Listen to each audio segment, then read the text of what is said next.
नमस्कार विद्यार्थियों, हम पढ़ रहे हैं रीट में अनुवाद और अनुवाद में आज हम पढ़ेंगे तृतीया विभक्ति।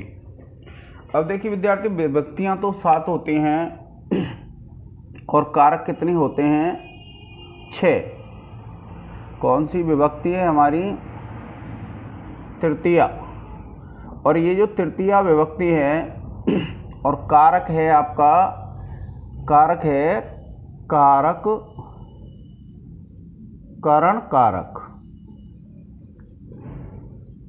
कौन सा कारक है विद्यार्थियों? करण कारक है। और विभक्ति है हमारी तृतीय विभक्ति, क्योंकि आप जानते हैं कारक 6 होते हैं और विभक्ति 7 होती हैं।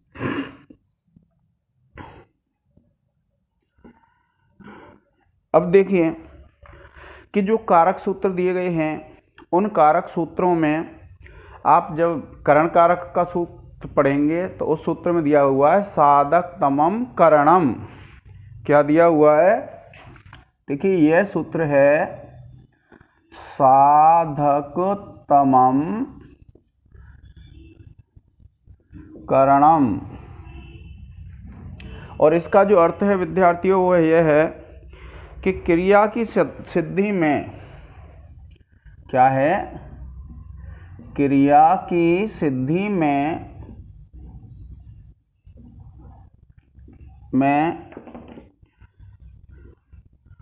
अत्यंत उपकारक कारक को करण कहते हैं।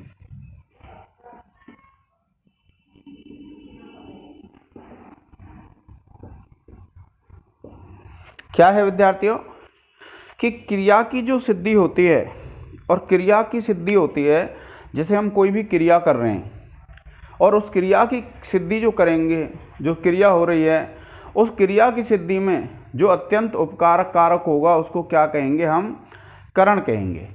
उपकारक कारक कैसे होता है कि जैसे आप लिखते हैं, कहते हैं वह गेंद से, वह गेंद से खेलता है।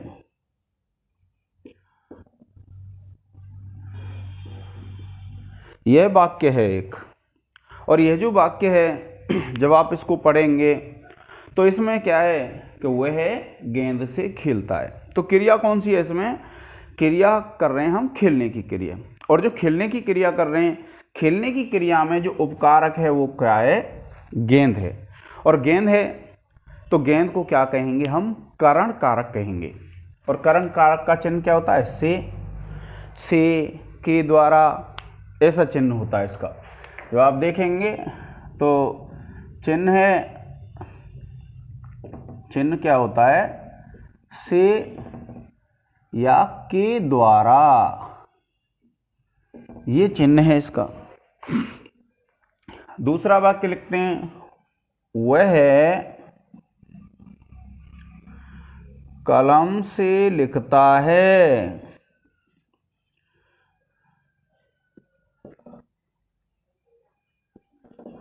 यह भी क्या है? कलम। क्योंकि जो लिखने की जो क्रिया हो रही है, लिखने की क्रिया में जो सबसे ज़्यादा सहायक है वह कौन सा है? कलम है। तो इसलिए कलम को क्या कहेंगे? करण कारक कहेंगे। कौन सी संज्ञा हो जाएगी? करण कारक हो जाएगी। और जो करण कारक होता है उसमें कौन सी विभक्ति आ जाती है? उसमें तृतीया विभक्ति आती है। जो भी करण कारक होता है उसमें कौन सी आती है? तृतीया। जैसे राम ने, क्या लिखेंगे कि राम ने बाण से बाली को मारा। यह है। तो किससे मारने की क्रिया हुई? बाण से। तो जो क्रिया की सिद्धि में अत्यंत सहायक हो उसी को क्या कहते हैं विद्यार्थियों? करण कारक कहते हैं। कारक तो है ये, तो इसको क्या कहेंगे हम? करण कारक कहेंगे और इसमें हमारी तृतीया विभक्ति आ जाएगी। अब देखिए क्या कहते हैं कि ये तो हो गया आपका करण कारक। अब इनके जैसे आप वाक्य लिखोगे तो जैसे सह माने वह है, और गेंद को कहते हैं कंदुक, कंदुकेन क्रीडति, वह गेंद से खेलता है। दूसरा वाक्य है सह कलमेन लिखति,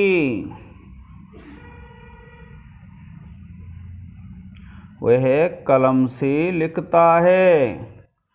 और तीसरा है रामः वाणेन बालीम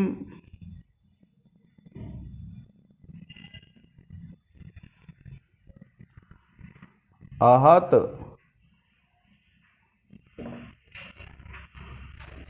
कि राम ने बाण से बाली को मारा। तो इस प्रकार से क्या है, तृतीया विभक्ति के आपके वाक्य हो जाते हैं।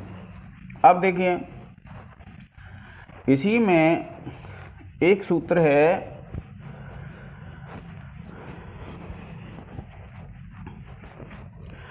कर्तृकरणयोस् तृतीया।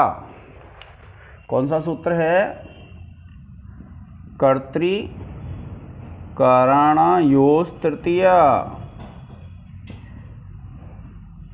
ये सूत्र है आपका कारक सूत्र, कर्तृकरणयोस् तृतीया। तो देखिए इसमें क्या है, इसका अर्थ है अनुक्त कर्ता और करण में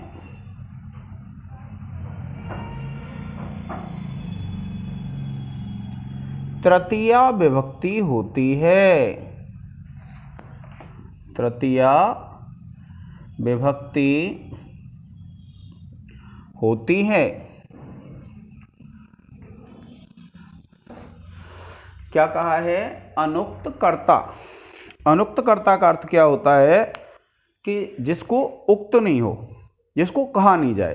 तो आप जानते हैं संस्कृत भाषा में क्या है, तीन वाच्य होते हैं, और तीन जो वाच्य होते हैं उन तीन वाच्यों में एक कर्तृवाच्य होता है जिसमें कर्ता उक्त होता है, और कर्म और भाववाच्य ऐसे होते हैं जिनमें कर्ता अनुक्त होता है। अनुक्त का तात्पर्य क्या है कि प्रधानता कर्ता की नहीं होती है, प्रधानता किसकी होती है? उसमें प्रधानता होती है किसी में कर्मवाच्य में तो कर्म की, और भाववाच्य में भाव की। तो जहाँ कर्मवाच्य और भाववाच्य होंगे वहाँ कर्ता में तृतीया विभक्ति आती है। जैसे आप लिखते हैं रामेण पुस्तकम, रामेण पुस्तकम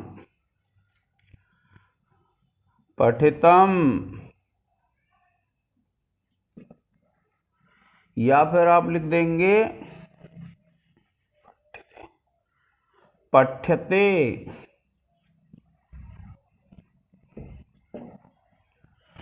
इस प्रकार से लिख देंगे, आप लिख देंगे। और भी जो भाववाच्य और कर्मवाच्य के वाक्य होंगे उनमें भी कौन सी आ जाएगी? तृतीया विभक्ति आ जाएगी। अब फिर क्या कहा है उसने? दूसरी बात कही करण में। करण में जो करण कारक होता है उसमें जैसे आप लिखेंगे सह कलमेन पत्रम लिखती, कि वह कलम से पत्र लिखता है। तो ये जो कलम है ये क्या हो गई विद्यार्थियों? करण हो गई।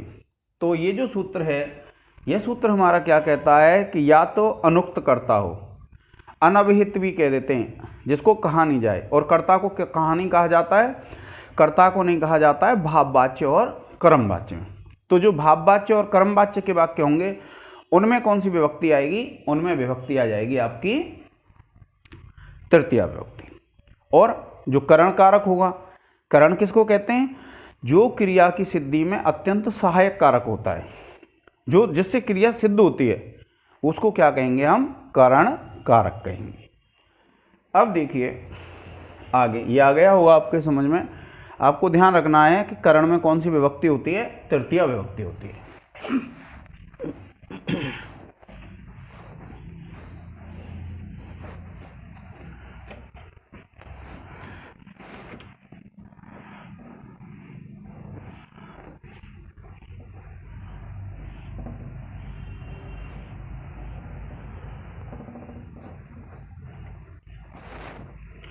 अब देखिए जब आप पढ़ेंगे आगे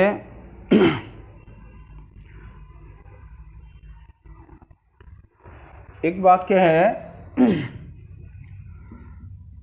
रामेण बाणेन हतो बाली। ये वाक्य दिया हुआ है विद्यार्थियों कौन से सूत्र में? कर्तृकरणयोस् तृतीया। जो कर्तृकरणयोस् तृतीया जो सूत्र है उसमें आपका ये वाक्य दिया हुआ है। तो देखिए ये तो क्या है? अनुक्त करता है, इसमें तृतीया है, और ये जो बाण है ये करण है, तो इसमें तृतीया है। और हतः माने मारा गया, बाली माने बाली। इसका अर्थ क्या है कि राम ने बाण से बाली को मारा। ये कर्म वाच्य का वाक्य है विद्यार्थियों। ये अगर शुद्ध करने के लिए आ जाए तो आपको ध्यान रखना है कि राम और बाण, राम तो है अनुक्त कर्ता और बाण है करण, तो इन दोनों में कौन सी विभक्ति आई है आपकी?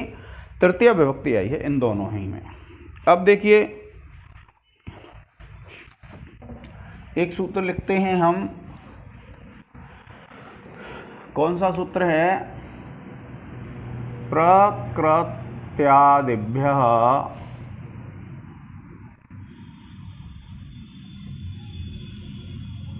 उपसंख्यानम। ये सूत्र है विद्यार्थियों, क्या है? प्रकृत्यादिभ्यः उपसंख्यानम। तो ये क्या है? देखिए प्रकृति आदि गण में पढ़े गए, क्या है? प्रकृति आदि गण में पढ़े गए शब्दों से तृतीया होती है।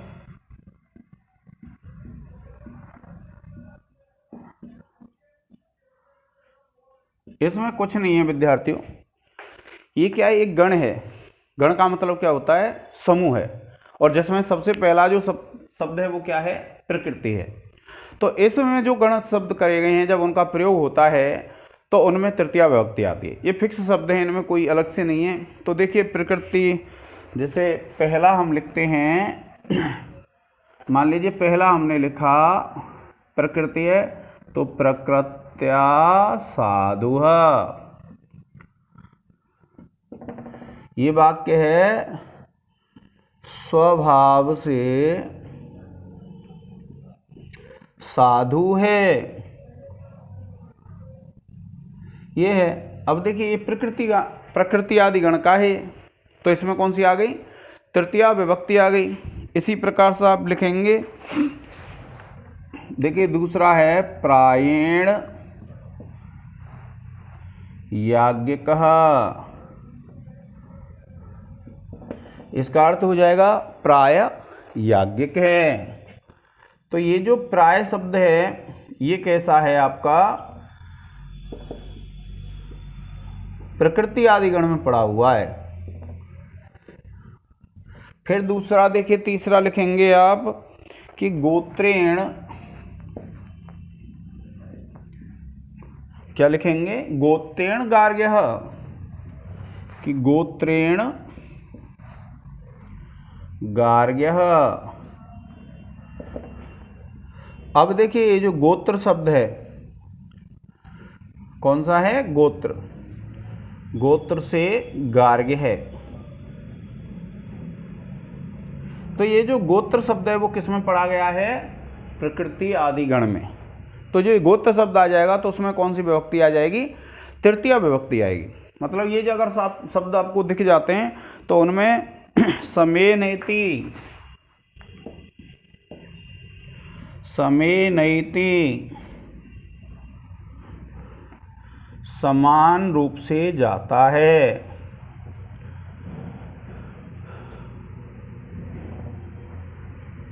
और फिर देखिए विषमेनेति है। पांचवा क्या है? विषमेणेति। इसका अर्थ हो जाएगा विषम रूप से जाता है।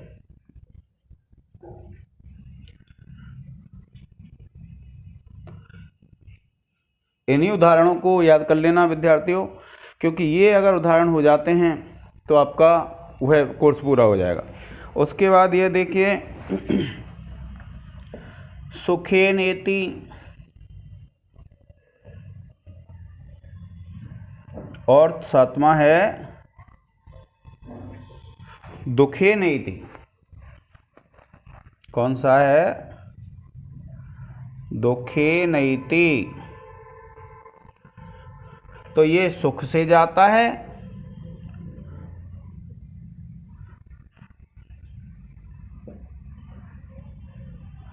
और ये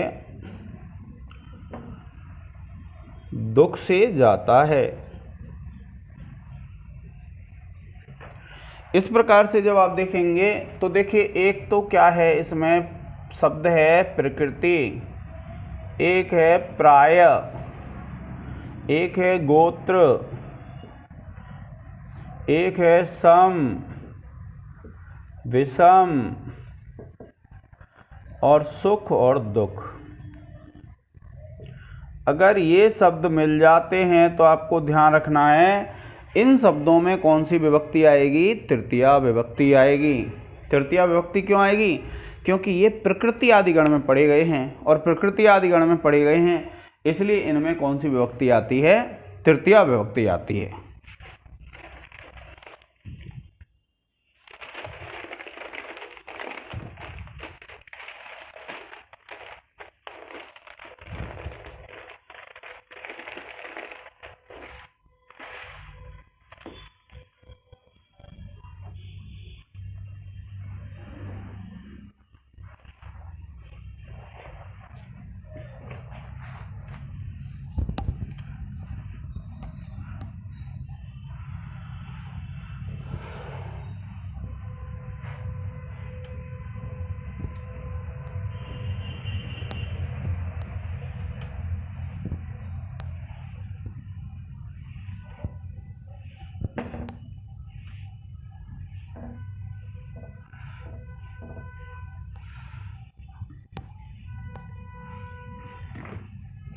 देखिए अब एक सूत्र है विद्यार्थी तृतीया में, यह सूत्र है अपवर्गे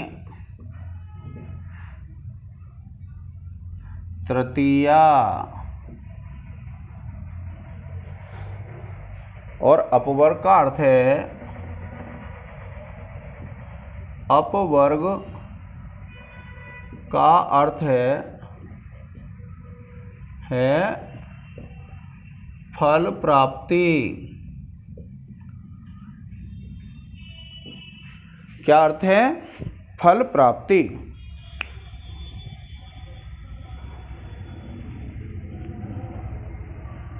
अब देखिए इसका अर्थ है फल की प्राप्ति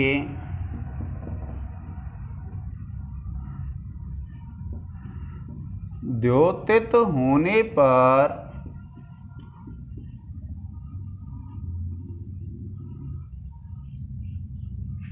फल की प्राप्ति द्योतित होने पर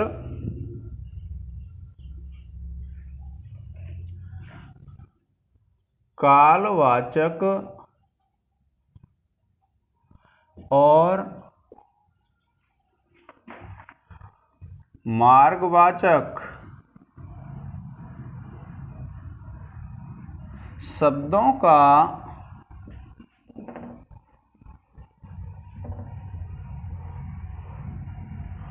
अत्यंत संयोग होने पर अत्यंत संयोग होने पर कालवाचक और मार्गवाचक शब्दों में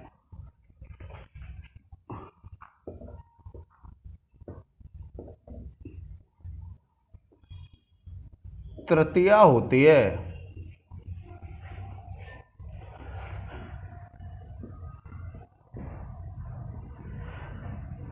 यह है विद्यार्थियों, जैसे आपने द्वितीय विभक्ति में भी पढ़ा था, सूत्र कौन सा था? कालाध्वनोर अत्यंत संयोगे।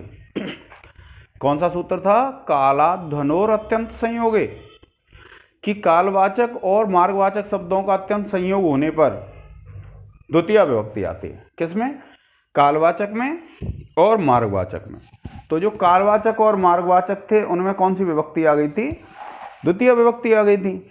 लेकिन वहां तो क्या था, जैसे एक महीने तक कोई पढ़ रहा है तो अगर लगातार पढ़ता रहता है, चाहे उसको याद हो अथवा नहीं हो, उसको फल की प्राप्ति हो रही है अथवा नहीं हो रही है, तो भी क्या है, उसमें द्वितीया आएगी। लेकिन यहाँ पर क्या है कि अगर फल की प्राप्ति हो रही है, यानी उसने पढ़ा और उसको याद हो गया, उसने पढ़ा और उसको अगर याद हो गया, तो कौन सी विभक्ति आ जाएगी? उसमें तृतीया विभक्ति। और अगर एक महीने तक पढ़ता रहता है लेकिन उसको याद नहीं होता है, तो उसमें आती है आपकी द्वितीय विभक्ति। इसको ध्यान रखेंगे आप। अब इसके जो उदाहरण हैं देखिए, एक उदाहरण है आहना अनुवाको अधीत, ये वाक्य है। आहना अनुवाको अधीता, यानी एक दिन में, आहना कहते हैं एक दिन में अनुवाक पढ़ लिया।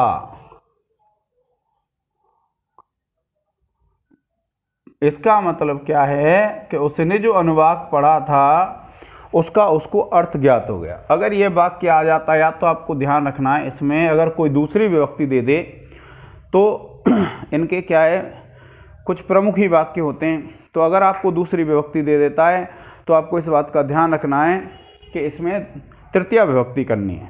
पंचमी, षष्ठी कोई भी दे सकता है, तो आपको तृतीया करनी है। और फिर देखिए दूसरा वाक्य है क्रोसेन अनुवाको अधीतः। इसका अर्थ है कोष भर में अनुवाक पढ़ लिया। इसमें भी यही है, क्योंकि कोष शब्द दिया है तो कोष शब्द में आपकी तृतीया विभक्ति है। तो जब आपको यह वाक्य देगा तो क्या करेगा, वह इस विभक्ति को बदल देगा। तो आपको ध्यान रखना है इसमें कौन सी विभक्ति आनी है, हमारी तृतीया विभक्ति आनी है। इसको आप विशेष रूप से ध्यान रखेंगे, कौन सी विभक्ति आएगी? तृतीया विभक्ति आएगी। इसका आप एक स्क्रीनशॉट ले लें।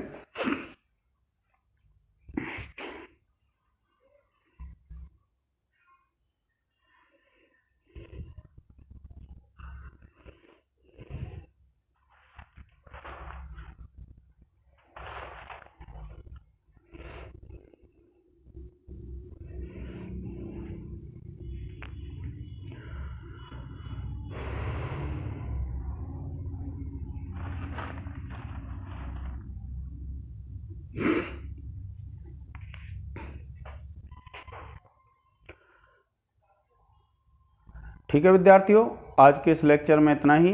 धन्यवाद।